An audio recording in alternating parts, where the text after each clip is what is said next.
Let's take a look at this Tag Heuer Aquaracer Professional 300 meter diver. This one retails at $2,700 on the fitted navy rubber strap that carries the deployant, and it also has the sliding micro adjustment system.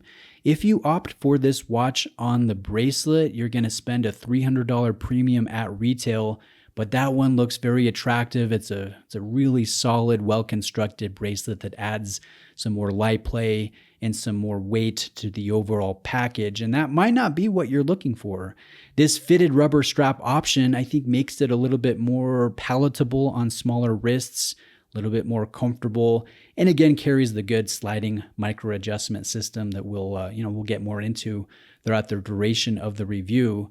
But we have a 43.3 millimeter case diameter with a 49.9 millimeter lug-to-lug dimension, 12.3 in overall height, and that is pretty trim for a 300 meter diver with a screw down crown at the 3 o'clock position. You guys will notice that the crystal here is a flat crystal with an integrated magnifier so that Cyclops doesn't protrude above the top plane of the crystal. And I will note we have pretty decent anti-reflective treatment that aids in the clarity of seeing the details of the dial to a greater degree.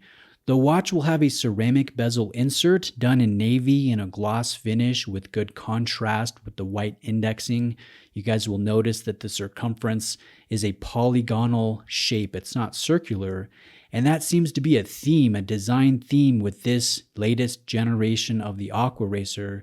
There are a lot of angular, linear, polygonal elements, including the applied markers on the dial, the teak texture, the teak dial or plank dial. If you take a look at the reverse of the watch, you will notice a polygonal hex print in the engraved case back. And then the star of the show of the case back is that retro diving helmet. And if you look at the glass portion of that, the surround is also done in that polygonal form. And that is also replicated on this angular case that carries a beefy bump out on the 9 o'clock side of the case, and how that mimics in form the angular crown guards on the 3 o'clock side of the case. So overall, it's got contemporary design language that I find to be original, but at the same time, tell me what you guys think about this. When I wear an Aquaracer, and I've owned a few over the years, I'm reminded of the Rolex Submariner, and I don't like to compare everything to Rolex personally, but when I wear my Sub, I see kind of a chunky, sporty watch, hefty, but comfortable, thin, good color play, good loom, good adjustability, good tactile elements, and I see a lot of the same things placed here in the Tag Heuer Aquaracer. Very comfortable, very thin when it comes to the overall height, good tactile elements, great loom, good color play, a solid movement, good adjustability, good versatility. And so I think that's a positive thing with the Aquaracer. It's one of the strengths of the watch. Now let's take a look at this on wrist in natural light. My wrists are 7.25 inches in circumference. I like the teak dial, the plank dial. We have good saturation. We have good color play. We have good light play. We have a sunray finish on this texture dial with an applied logo, which I believe is a first for Tag Heuer in the Aquaracer. We have a bitone superluminova application, so in low light or in no light situations, this is very legible, very easy to read at a glance, and very enjoyable. As a dive watch fan, as a watch enthusiast, I really enjoy good loom. And the Aquaracer has very satisfying loom. Now this version will come on a fitted rubber strap that you will need to cut to length, which is a feature that you don't generally find on sport watches. It's present in some pieces, I think most famously with Patek Philippe. But what you need to do here is just take a razor blade and a straight edge, and you can make the cut yourself. If you want to make it a little bit easier, you heat up the blade, you heat up the razor blade on the X-Acto knife, and you can very quickly and easily take the desired material out of the rubber strap, but just be careful, measure twice, cut once, but you can get nice adjustability. And this new clasp, I think, is a selling point of the updated Aquaracer. We have a push button release, a milled center folding portion. We have a nice signature. We have grade 2 titanium function pushers. And notice this sliding micro adjustment system to get that fine-tuned fit It's really easy to use, and you can use this while the watch is on wrist if you wish. The movement within the case is the Caliber 5, which is an ETA 2824-2, a respectable movement that is easily serviced, and I like the fact that Tag Heuer is using an ETA movement.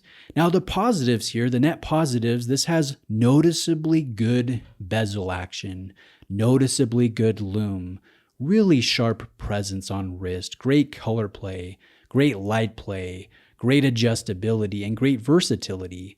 It's a very enjoyable watch to wear, and I think, I don't know, I hope that I've portrayed the nice elements here, and I hope they're apparent. This is a solid watch that's well constructed and easy to wear.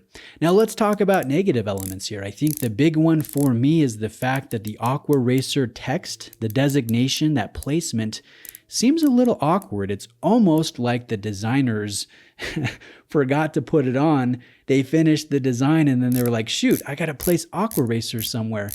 Just put it at the top, under the 12 marker.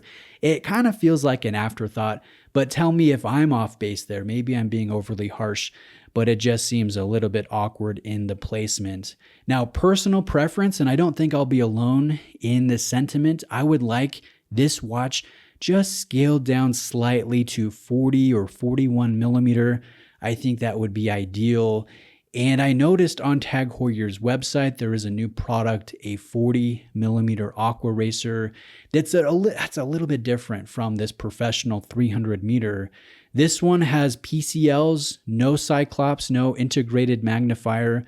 It will not have a ceramic bezel option at the moment. It will have 200 meters of water resistance, no octagonal applied markers, no sliding micro adjustment, and the retail price on the bracelet will be $2,750. So I like some aspects of the new 40, but I also like some aspects of this 43.3 millimeter professional 300 meter variation. And so I think the ideal Aquaracer would be kind of a blend of the two. There will be give and take with the different models that are offered by Tag Heuer. The nice thing is that there is choice for the consumer. But just to wrap up the video, I'm a fan of what Tag Heuer has done here. I'm a fan of the Aquaracer. I've owned a couple over the years. I think it's a very solid, well-constructed, versatile, easy to wear, accurate, and beautiful original design. I like it, and I hope the quality has come through in this presentation. So guys, reach out if you have any questions about this professional 300 meter Aquaracer from Tag Heuer. Be happy to try to help. If you're shopping for Tag Heuer, I'm going to place my link to Saltzman's watches in the description. Richard has lent watches for years now from Saltzman's Watches, an authorized dealer in Rhode Island. So I'd like to thank him, and again, his contact information is in the description of the video. Have a great day, guys. Thanks again for watching, and I'll see you next time.